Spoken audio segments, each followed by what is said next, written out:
नमस्कार, न्यूज की पाठशाला में आप सभी का स्वागत है। मैं हूं सुशांत सिन्हा। वो पाठशाला जहां सबकी क्लास लगती है। खबर का हर चैप्टर विस्तार से खुलता है, इतने विस्तार से कि आप उस खबर के मास्टर होके यहां से निकलते हैं, फिर आपको कोई घुमा नहीं सकता। और न्यूज का इकलौता फैमिली शो है, बड़े से लेकर बच्चों तक खबर समझ में आएगी, ये मेरी गारंटी। तो अटेंडेंस की रजिस्टर निकाल लिए, आजकल लैपटॉप में लेता हूं अटेंडेंस। आप भी बैठिए टीवी के सामने, शुरू करते हैं आज की पाठशाला।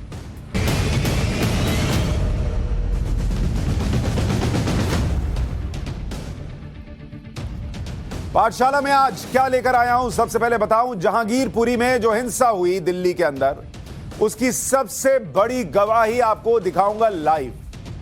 वो गवाही जो आपको बताएगी कि नैरेटिव क्या सेट किया गया और कहानी और सच्चाई क्या है।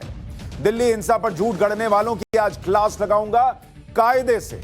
ओवैसी एंड कंपनी की एक एक थ्योरी कैसे झूठी निकली, आपको आज पाठशाला में बताऊंगा। दंगा रोकने का पक्का फॉर्मूला कैसे योगी आदित्यनाथ के पास है, इसका भी जिक्र करूंगा आज पाठशाला। तो शुरू करते हैं आज की पाठशाला।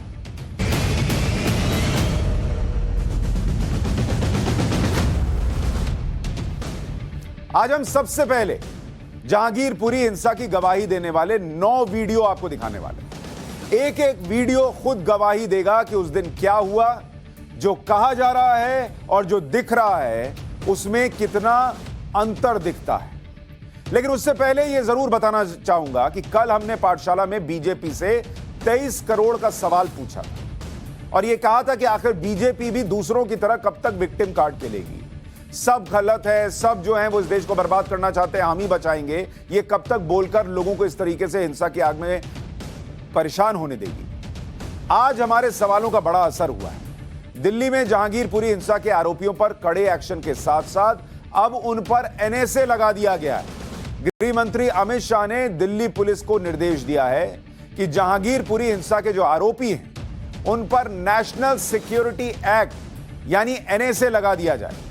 जिनमें से 5 आरोपी जिन पर एनएसए लगा है, एक तो मोहम्मद अंसार जो कि मुख्य आरोपी बताया जा रहा है, सलीम इमाम शेख उर्फ सोनू चिकना, दिलशाद और आहिद, ये वो आरोपी हैं जिन पर एनएसए लगा दिया गया है, यानी राष्ट्रीय सुरक्षा कानून इन पर लगा दिया गया है। और ये जिन्होंने अपने नाम के आगे चिकना लगा रखा है, वो एनएसए लगने के बाद इनकी जिंदगी बड़ी खुरदुरी होने वाली है। हालांकि ये चिकना वो वाला चिकना नहीं है, दरअसल ये चिकन बेचता था, कसाई है, तो उसके चिकन से चिकना हो गया।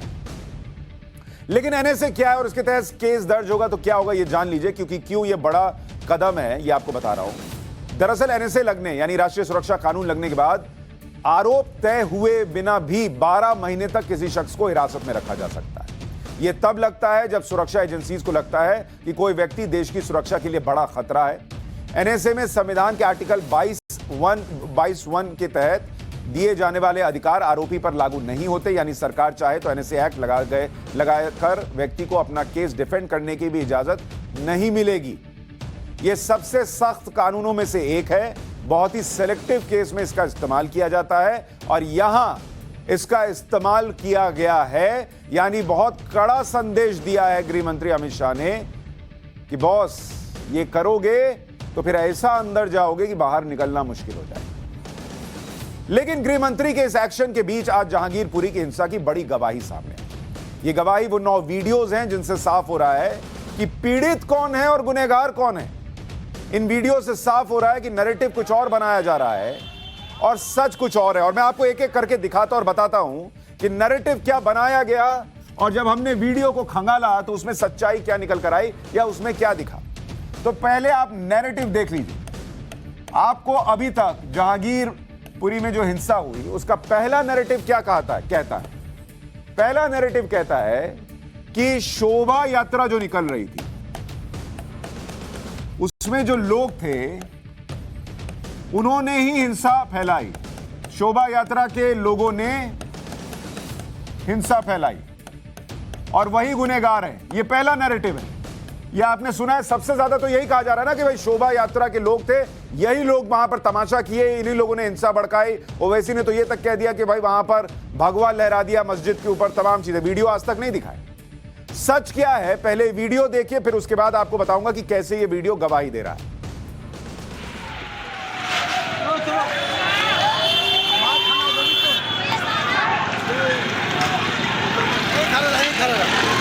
चलो चलो और साइड आको रैली नहीं अलग भी। ओ भाई और रैली भाई भाई इधर ले रैली भाई सब इधर सब इधर भाई इधर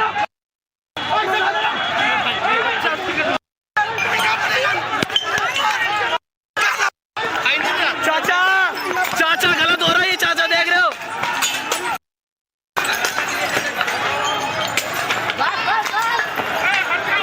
उड़ जाओ काका उड़ जाओ।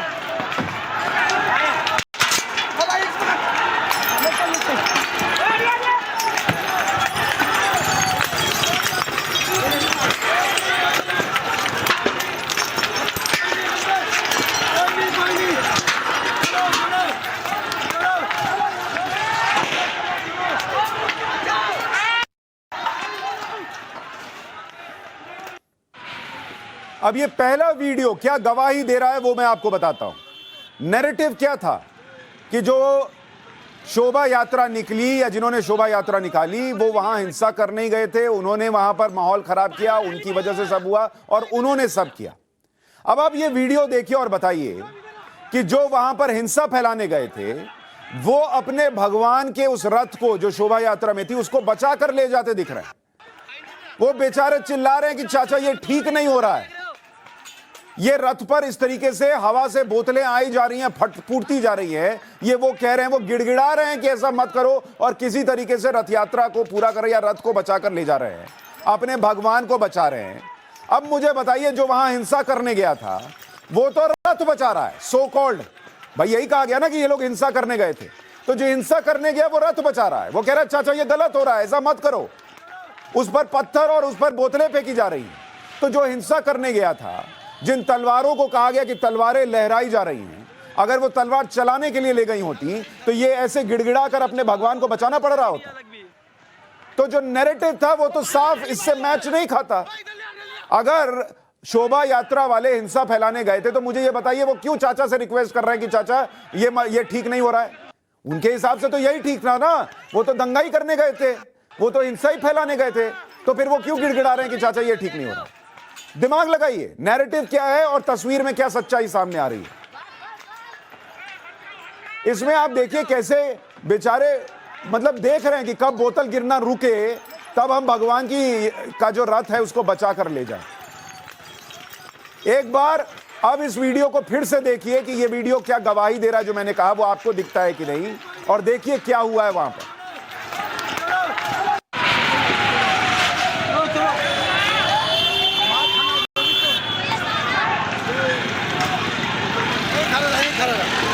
चलो चलो और साइड आको रैली नहीं अलग भी। ओ भाई और रैली भाई भाई इधर ले रैली भाई सब इधर सब इधर भाई इधर भाई सब इधर। चाचा चाचा गलत हो रहा है ये, चाचा देख रहे हो।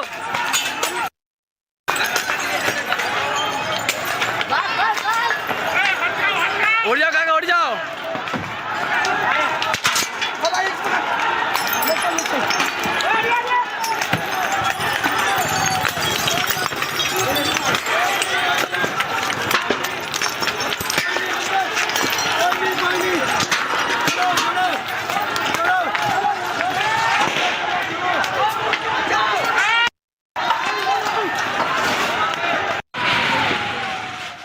अब आप बताइए, कहा जा रहा था रथ यात्रा वाले हिंसा करने गए थे, वो खुद जान बचाकर निकल रहे हैं और आसमान से पत्थर और बोतलें ऐसे आ रही हैं जैसे ऊपर आसमान से बारिश हो रही है। इतनी बोतलें कहां से आ गई भाई? सब वहां कोल्ड ड्रिंक पीने वाले निकल आए और इतनी पत्थर आ गए। और सबसे बड़ी बात, जो शोभा यात्रा निकल रही है जिसमें भगवान बेचारे खड़े हैं, जो आप देखिए जो व्यक्ति हनुमान बना है वो इतने के बावजूद उस रथ पर ये खड़ा है और अपना किरदार नहीं भूल रहा, उसकी श्रद्धा का भाव ये है। और उस व्यक्ति पर भी पत्थर चलाए जा रहे हैं और उसके पीछे तिरंगा भी लगा हुआ है। ये बोतलों को देखिए कैसे हवा में बोतलें आ रही हैं ऐसा लग रहा है जैसे आसमान से बोतलों की बारिश हो रही है। और ये शोभा यात्रा में पीछे तिरंगा लगा हुआ है। चलिए, आप भगवान को नहीं मानते, आप ये मानते हैं कि आपका ही धर्म है, आप ही के सब कुछ है, दूसरा कोई धर्म नहीं, लेकिन कम से कम तिरंगा तो मानिए। अगर हिंदुस्तान में रह रहे हैं, यहीं रहते हैं, तिरंगे पे तो पत्थर और ये बोतल नहीं चलानी थी, तिरंगा देख के तो रुक जाना था, लेकिन ये हुआ नहीं। तो अब ये पहला नैरेटिव जो है कि शोभा यात्रा के लोगों ने हिंसा फैलाई। अब आप मुझे बताइए, आपको लग रहा है ये वीडियो देखकर कि ये हुआ है? दूसरा नैरेटिव क्या था? दूसरा नैरेटिव ये है कि देश का मुसलमान डरा हुआ है, डरा हुआ है और खतरे में है। तो ये वाला तो लग नहीं रहा कि ठीक है। हालांकि मैं अभी भी पुलिस की जांच का इंतजार कर रहा हूं, लेकिन जो वीडियो कह रहा है उसमें ये नैरेटिव तो गलत दिख रहा है। दूसरा है मुस्लिम डरा हुआ है। यही सुन रहे हैं ना आप, इतने दिनों से हिंदू मुसलमानों का जेनोसाइड चल रहा है, ये चल रहा है, वो चल रहा है। अब जरा दूसरा वीडियो देखिए और फिर बताइए कौन डरा हुआ है।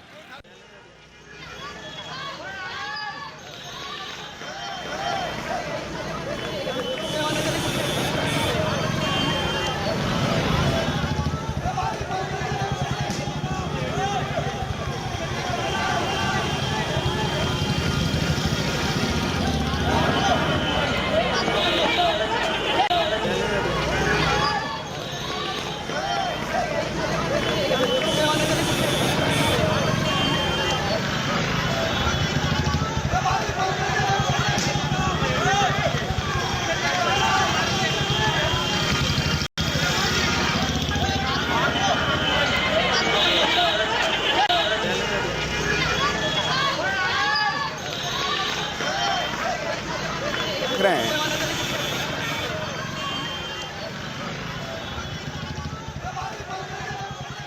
अब ये जो वीडियो है, इसमें जो रथ यात्रा वाले हैं, जो शोभा यात्रा वाले हैं, वो भागते दिख रहे हैं।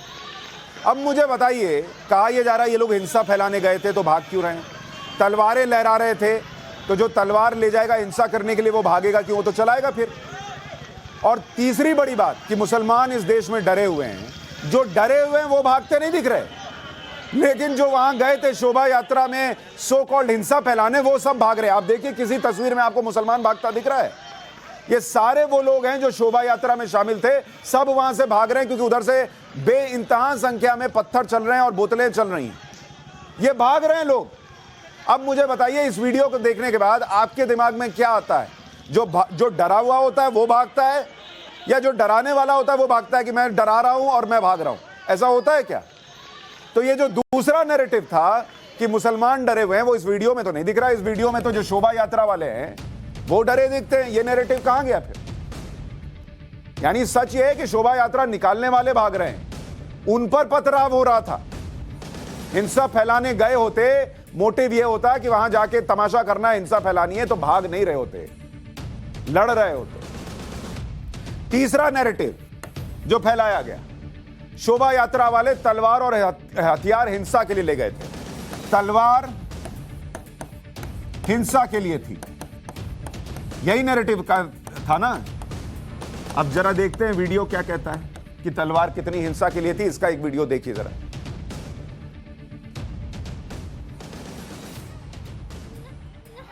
अरे अम्मी को क्यों कर रहे हैं रोज में ऐसा?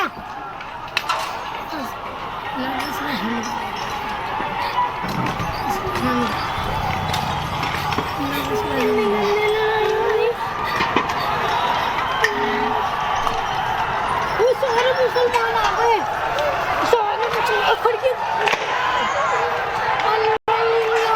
वो बड़े मामा भी पत्थर फेंक रहे हैं।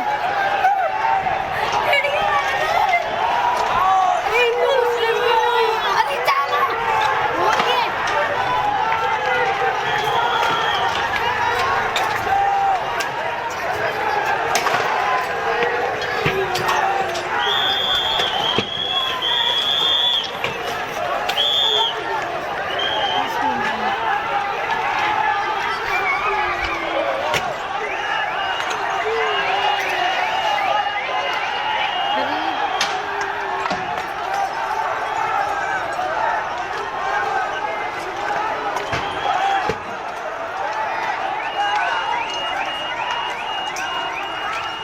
खिड़की बंद कर दे बुल्ला। अरे रुक जा, खिड़की बंद।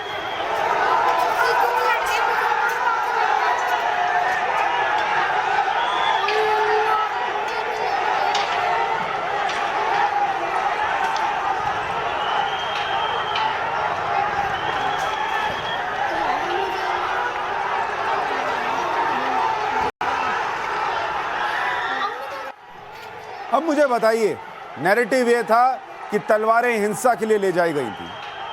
वो तलवारें इस्तेमाल होती दिख रही हैं आपको? वो शोभा यात्रा की तलवारें थी जो उस कार्यक्रम में शामिल करने के लिए ले गई थी, किसी पर चलाने के लिए नहीं।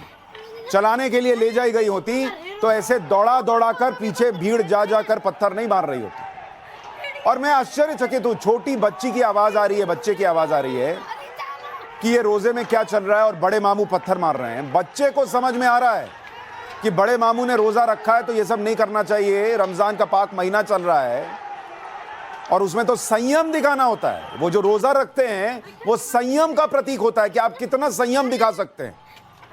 और यहां तलवारें देखकर, डीजे सुनकर ऐसा संयम छूटा कि दौड़ा दौड़ा कर पत्थर चला रहे हैं। अपने आप से पूछिए कि क्या आप वो कर रहे हैं जो बच्चा ये सवाल पूछ रहा है, बड़े मामू क्यों पत्थर चला रहे हैं? बच्चे को समझ में आ रहा है, आपको नहीं समझ में आ रहा था। तो वो जो तीसरा नैरेटिव था कि तलवारें हिंसा के लिए थी, वो भी इस वीडियो को देखने के बाद तो नहीं दिखता। क्योंकि अगर हिंसा करने के लिए तलवारें ले जाई गई होती तो वह तलवार लेकर दौड़ाना शुरू करता इन लोगों को। कितने पत्थर चलते थे। यह हिंसा का तीसरा वीडियो था जो छत से बनाया गया था।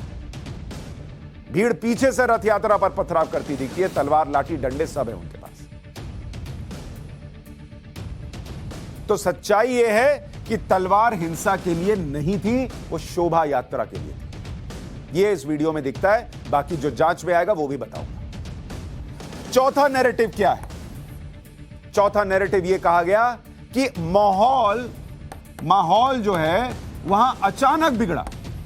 मतलब वहां कोई तैयारी नहीं थी, वहां पर ये लोग जा रहे थे, बहुत तेज डीजे बजाया। ओवैसी साहब की मानिए तो वहां पर उन्होंने भगवा झंडा लगा दिया मस्जिद के ऊपर, जिसका कोई वीडियो अभी तक वो दिखा नहीं पाए।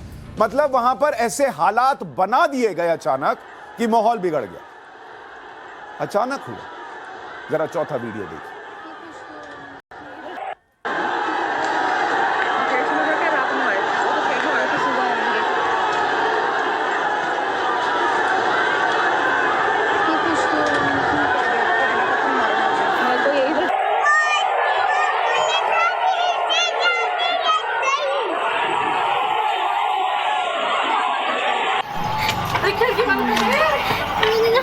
अरे अम्मी को क्यों कर रहे रोज में ऐसा?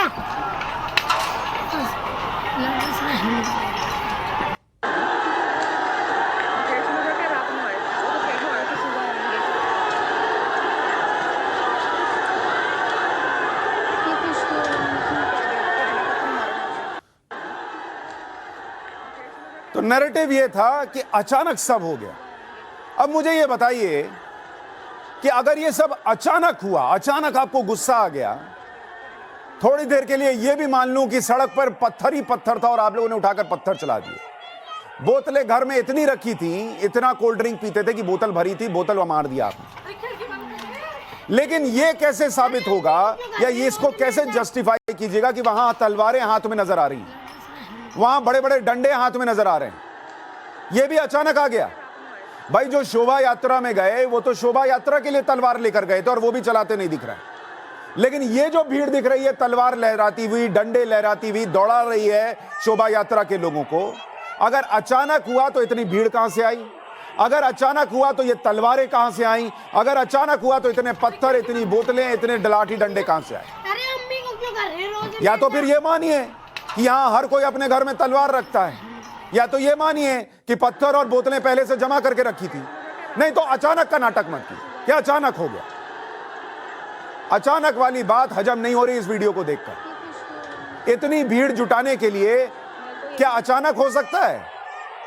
कॉलेज वॉलेज में भी लड़ाई होती है तो फोन करके बुलाने में समय लगता है। यहां इतनी भीड़ आ गई, सब तलवार लेकर आ गए, सबके पास हथियार आ गए, सब बोतलें ऐसे फेंकी जा रही हैं जैसे आसमान से बोतल की बारिश हो रही हो, सब हवा में हो गया अचानक। अचानक जैसा तो यहां कुछ नहीं दिखता। पांचवा नैरेटिव क्या है?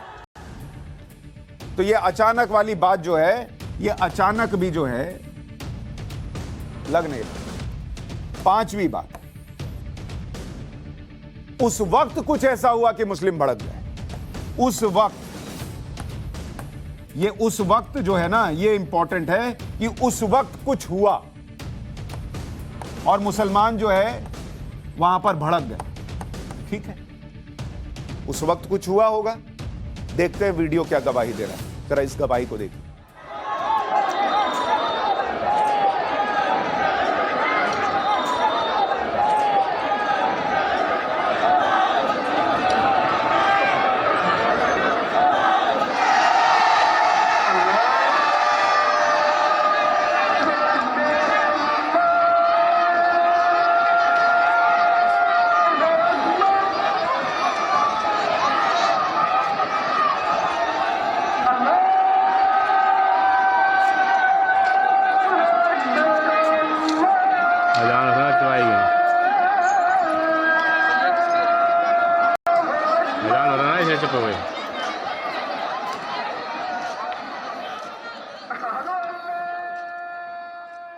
अगर थ्योरी यह है कि उस वक्त कुछ हो गया इसलिए ऐसा रिएक्शन था वहां जहांगीरपुरी के मुसलमानों का, तो मुझे बताइए ये वीडियो क्या कह रहा है?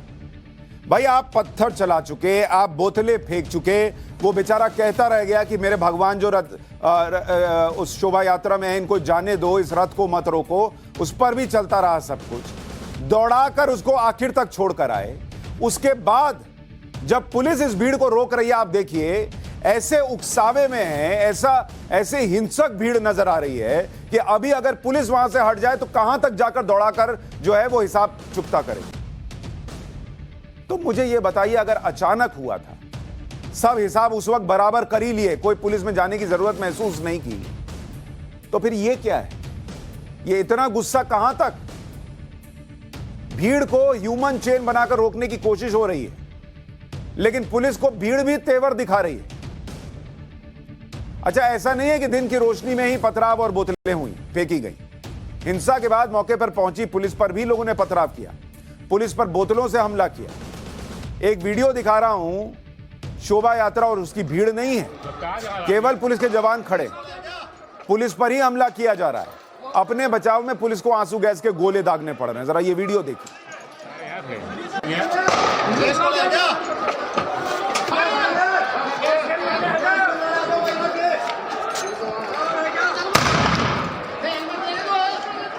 सारे यहाँ थे।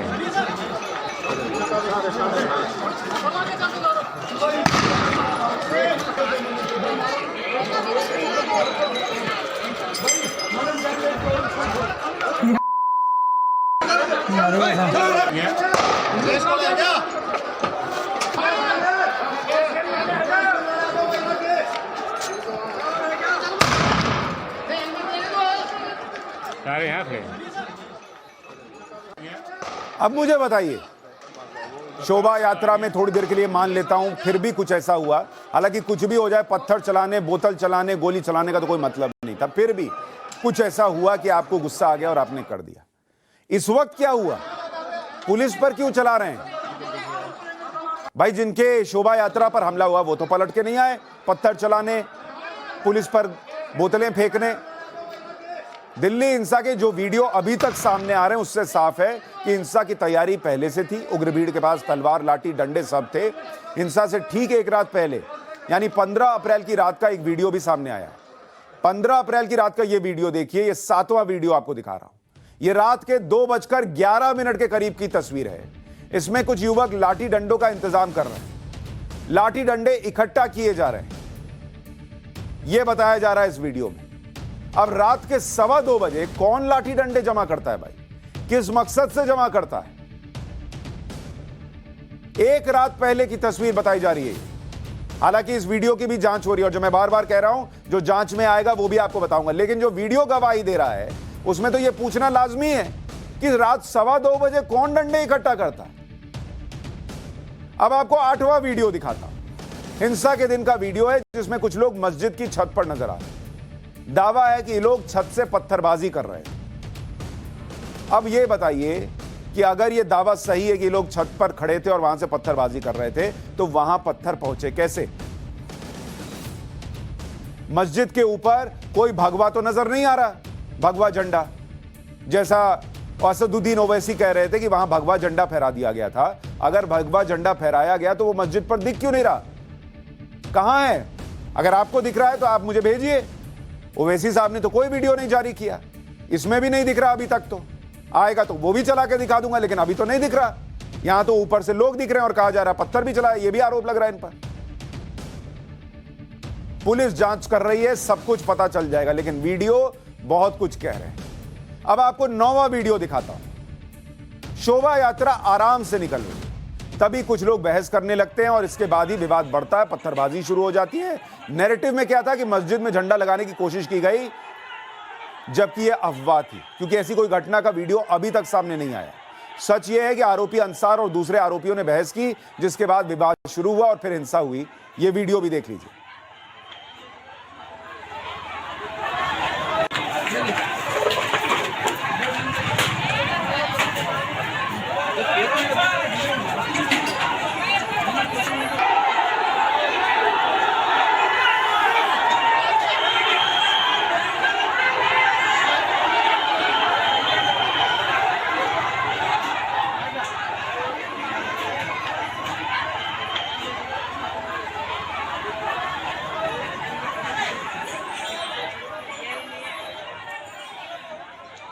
अब बताइए कहां है वीडियो झंडा लगाने का मस्जिद पर? ऐसे करीब 150 वीडियो में बताया जा रहा है और करीब 40 से 50 सीसीटीवी फुटेज हैं जिसकी जांच दिल्ली पुलिस कर रही है। लेकिन बड़ी बात यह है कि जो हुआ उसको लेकर कैसे नैरेटिव गढ़ा गया। आप देखिए कि सब कुछ शोभा यात्रा पर डाल दो कि इन लोगों ने सब कर दिया, मुसलमान तो बेचारा विक्टिम है, तलवार जो है वो हिंसा के लिए थी, माहौल अचानक खराब हो गया और उस वक्त कुछ ऐसा हुआ इसलिए ये सब करना पड़ा। एक एक वीडियो ने गवाही दी कि उस वक्त क्या हुआ था, क्या नहीं हुआ था, और तलवारें शोभा यात्रा के लिए थी या हिंसा के लिए थी, और कौन वहां पत्थर और बोतलें खा रहा था, कौन चला रहा था, यह भी वीडियो में दिखता है। क्योंकि एक तरफ झूठी थ्योरी गढ़कर विक्टिम कार्ड खेला जाता है, दूसरी तरफ इसी विक्टिम कार्ड का सहारा लेकर मुसलमानों को भड़काया जाता है। आज ऐसे ही भड़काऊ बयान देने वालों की एक क्लास और लगाना जरूरी है, जरा उनकी चर्चा करते हैं।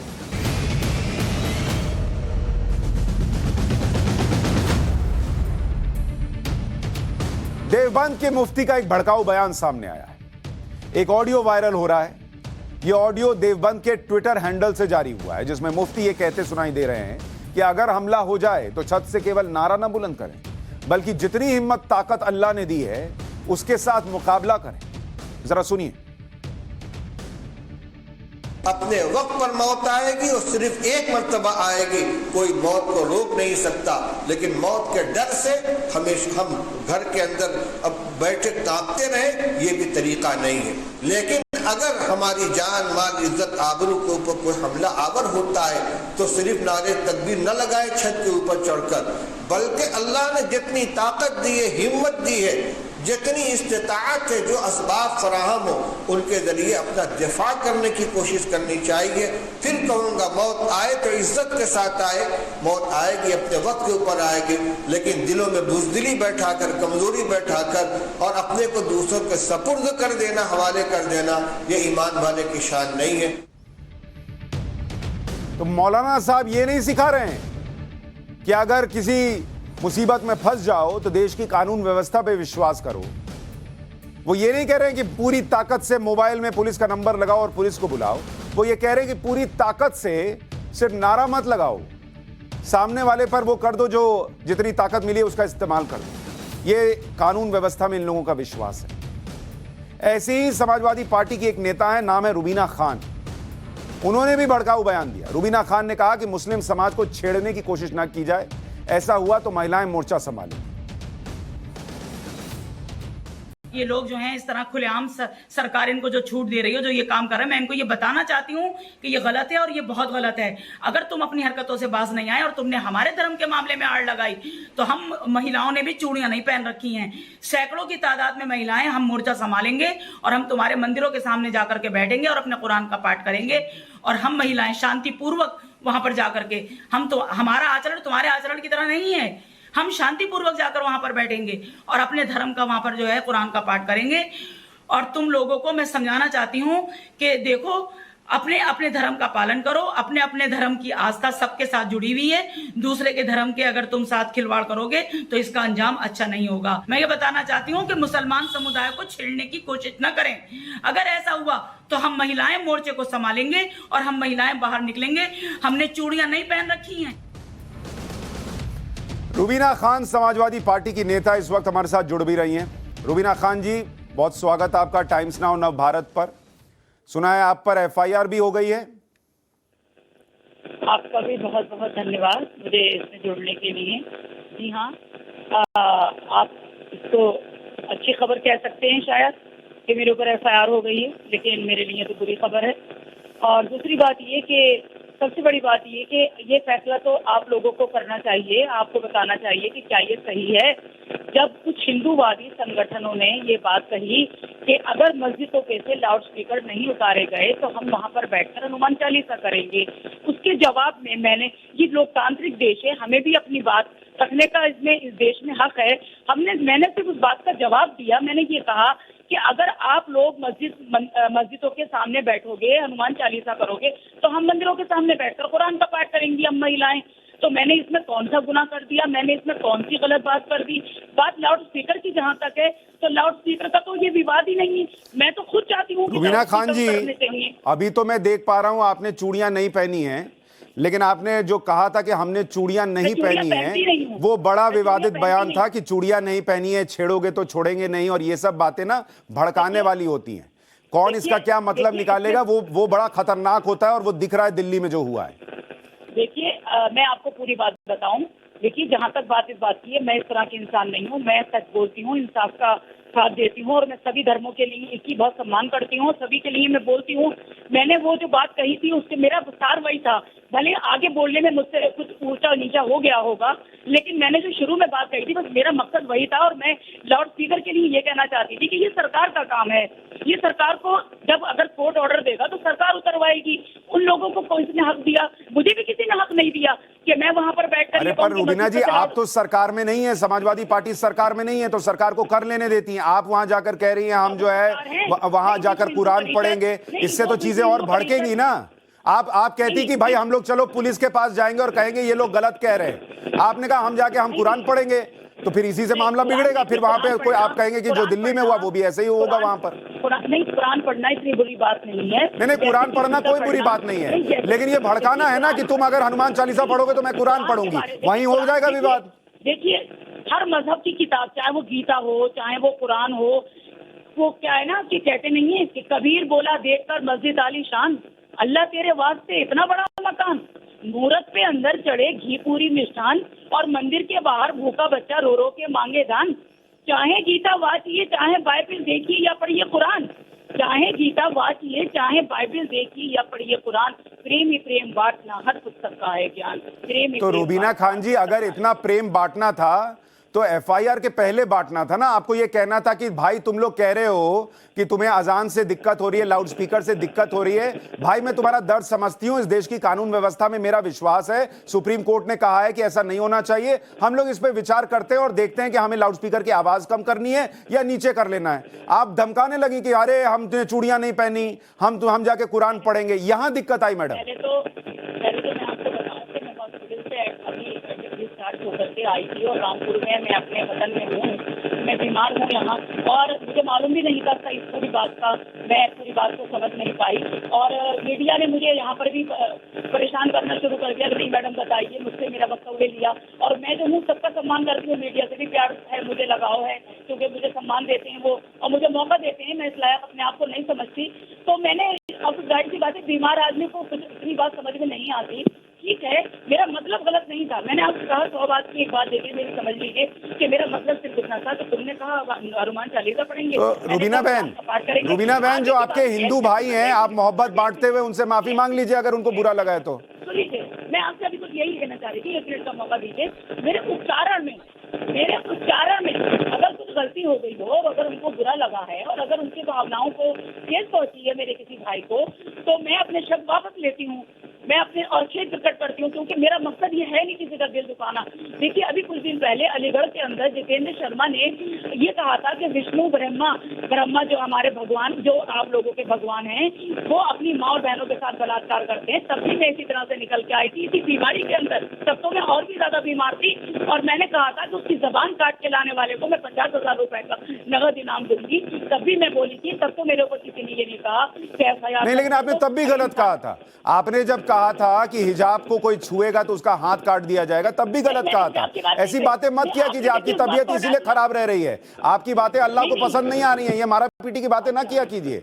मैं आपकी सेहत की, सलामती की दुआ करता हूँ। मैंने हिजाब की जो बात कही थी वो मैंने सिर्फ कपड़ों के लिए कही थी। आप बता दीजिए, क्या मैं अपराधी हूँ? क्या मैं आपको अपराधिक नजर आती हूँ कि गुंडे बदमाश अगर हमारे देश की बहन बेटियों पर, मैंने मुसलमानों के लिए नहीं कहा, मुस्लिम भाई बेटियों के लिए नहीं कहा, मैंने कहा हमारे देश की बहन बेटियों की अगर इज्जत पर हाथ डालेंगे कोई गुंडा तबका, तो मैं उसके लिए आवाज उठाऊंगी, हम उनके हाथों को काट डालेंगे। काटने का मतलब ये नहीं। रुबीना बहन, मेरी बात सुनिए। रुबीना खान जी, रुबीना खान जी, मेरी बात सुनिए। आपने सुना होगा इस देश में निर्भया कांड हुआ, जिसमें उस लड़की का भयंकर बलात्कार हुआ। उसकी मां ने 8 साल 9 साल केस लड़ा और उसके बाद उसके दोषियों को फांसी हुई। उसकी मां ने यह नहीं कहा कि मैं इसको काट दूंगी, मार दूंगी, चीर दूंगी। तो ये आप काटा काटी, मारा मारी, इसकी बात बंद कीजिए रुबीना मैडम, ये इस देश के संविधान में अलाउड नहीं है। आप समझिए इस बात को, ये गलत है।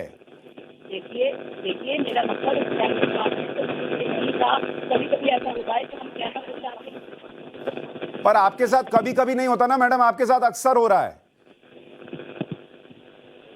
जी, अब आइंदा मत बोलिएगा रुबीना जी, ठीक है? थोड़ा ध्यान रखिएगा इसका। नहीं, देखिए ऐसा है कि नहीं, आपने ठीक है, मैंने तो खेत क्रिकेट कर दिया, और मैंने तो ये कह दिया कि अगर मेरे अगर पास से किसी को तकलीफ पहुंची है तो मैं खेत क्रिकेट करती हूँ, शब्द वापस लेती हूँ। लेकिन क्या उन लोगों को आप बुला करके उनसे आप इस तरह का बयान दिलवाएंगे? क्या वो खेत क्रिकेट करेंगे? मेरे वो भाई जिन्होंने हमारी आस्थाओं को ठेस पहुंचाई, जिन्होंने ये बोला कि ठीक है हम मंदिर के बाहर लाउड स्पीकर नहीं उतरे गए तो हम क्या कहते हैं वहां पर जाके हनुमान चालीसा पढ़ेंगे, उन्होंने भी तो गलत किया ना, उन्होंने भी तो गलत बोला। रुबीना खान जी, मैंने तो कर लिया, रुबीना खान जी, क्या वो बड़ा दिल दिखाएंगे? अगर उन्होंने ये कहा कि भाई हम वहां लाउड स्पीकर लगा देंगे, तो उन्होंने ये नहीं कहा कि हमने चूड़ी नहीं पहन रखी, हमने फलाना नहीं कर रखा, हमने ढिमकाना नहीं कर रखा, और इस पर सरकार एक्शन लेगी। देखिए योगी आदित्यनाथ ने कह दिया किसी को स्पीकर लगाने की, नए स्पीकर लगाने की इजाजत नहीं होगी। सब सारे धर्म के लिए कह दिया, सब अपने अपने हिसाब से और नियम के हिसाब से लाउड स्पीकर चलाएंगे। ये कानून का राज है रुबीना जी, यही होना चाहिए।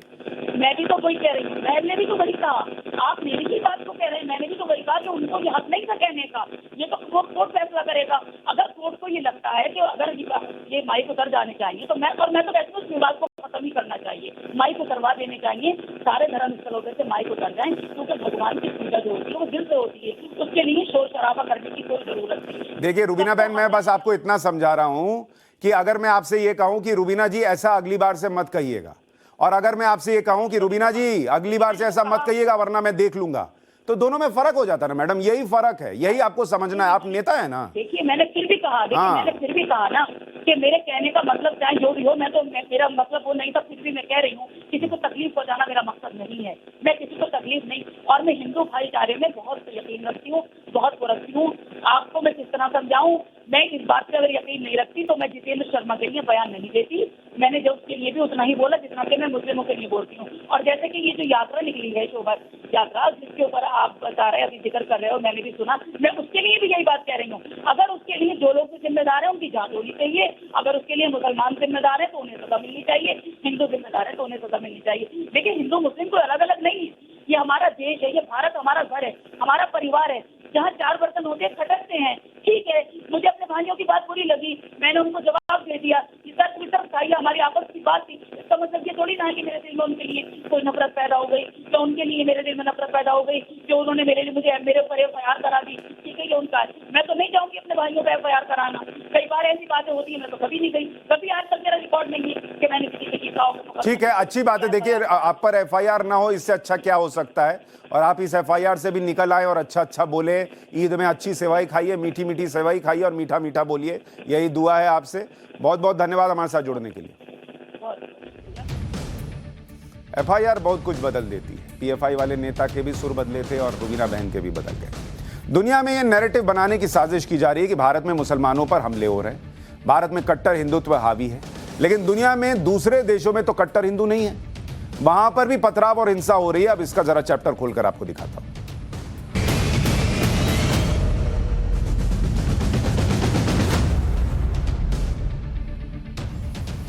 अब आपको जरा तस्वीर स्वीडन के ओरेब्रो शहर की दिखा रहा हूं, जहां पर हिंसा फैली हुई है। पिछले 5 दिनों से यहां पर इसी तरह के हालात बने हुए हैं। जानकारी के मुताबिक स्वीडन में मुसलमानों की धार्मिक किताब को जलाने की खबर आई, जिसके बाद दंगे भड़क गए। खासतौर पर ओरेब्रो शहर में हिंसा का खासा असर देखने को मिल रहा है। धार्मिक किताब जलाने की खबर से भड़के मुसलमानों ने कई जगह पथराव किया, 20 से ज्यादा गाड़ियों में आग लगा दी। स्वीडन में जारी हिंसा में अब तक 26 पुलिस अधिकारी और 14 आम लोग घायल हो चुके हैं। पुलिस ने हिंसा के मामले में अब तक 40 से ज्यादा लोगों को गिरफ्तार किया है। तो ये तस्वीरें जो हैं वो उस स्वीडन की आ रही हैं और वहां भी पत्थर चल रहे हैं, वहां भी हंगामा हो रहा है, वहां भी हिंसा हो रही है। भाई वहां तो कोई हिंदू नहीं है ना भाई, वहां पे तो ऐसा कोई हिंदुत्व खतरा जो पैदा कर रहा हो वो तो नहीं है। वहां भी पत्थर चल रहे हैं। अब आप देखिए, यही एक तस्वीर मैंने आपको दिखाई कि शोभा यात्रा के रथ पर पत्थर चले, पर उसका देश भर में कोई रिपरकशन तो नहीं है। वहां भी अगर धार्मिक किताब के साथ कुछ गलत हुआ है तो कानूनी तौर पर लड़ाई लड़िए। ये पत्थर चला के क्या होगा हर जगह। यूरोप का ही एक देश है स्पेन, यहां कुछ लोगों ने ईस्टर पर शोभा यात्रा को रोक लिया। जानकारी के मुताबिक 11 अप्रैल को स्पेन के एल वेंड्रेल शहर में ईस्टर की यात्रा निकल रही थी। उसी समय कुछ लोगों ने ईस्टर यात्रा को रोक दिया। इन लोगों का कहना था कि उनका मजहब किसी और धर्म की शोभा यात्रा की इजाजत नहीं देता। अब आप बताइए, आप क्यों रोक रहे हैं भाई? रोकना होगा तो पुलिस रोकेगी। काफी देर तक वहां हंगामा हुआ, हंगामे जैसे हालात बने रहे। पुलिस ने जब उन लोगों को कंट्रोल करने की कोशिश की तो उन्होंने पुलिस पर हमला करने का प्रयास किया। स्थिति कितनी विस्फोटक थी इसका अंदाजा इस बात से लगा सकते हैं कि स्थानीय प्रशासन को अतिरिक्त पुलिस बल तैनात करना पड़ा, तब जाकर उन लोगों पर काबू पाया जा सका। अब पुलिस पूरे मामले की जांच कर रही है, गिरफ्तार किए गए लोगों से पूछताछ हो रही है, उनके संगठन के बारे में जानकारी जुटाई जा रही है। इजराइल में भी पत्थरबाजी की घटना देखने को मिली। रविवार को इजराइल पुलिस ने यरूशलेम की अल अक्सा मस्जिद में ऑपरेशन चलाया। इजराइल पुलिस मस्जिद में छिपे फिलिस्तीनी आरोपियों को पकड़ने गई, जिन पर कई हमलों में शामिल होने का शक था। इस दौरान पुलिस और नागरिकों में झड़प हो गई, वहां भी पत्थर चल गए। अल अक्सा मस्जिद में ऑपरेशन के विरोध में यरूशलेम के पुराने शहर में यहूदियों से भरी बस पर पथराव किया गया, जिसमें 5 लोग घायल हो गए। 14 साल का एक लड़का भी इन घायलों में शामिल है। इसके अलावा कई जगहों पर यहूदियों पर हमले की भी खबर आई। तो मैं बस इतना कहता हूं कि जहां भी दिक्कत हो तो कानून के हिसाब से चलिए। अब हम पाषाण युग में नहीं हैं कि पत्थर का इस्तेमाल करना है। दुनिया बहुत आगे आ गई है। ये नहीं बदलिएगा तो आपकी ही छवि खराब होगी और लोग आपके ही खिलाफ होते चले जाएंगे। ये भी एक सीख है पाठशाला में। समझ आए तो रखिए। नमस्कार।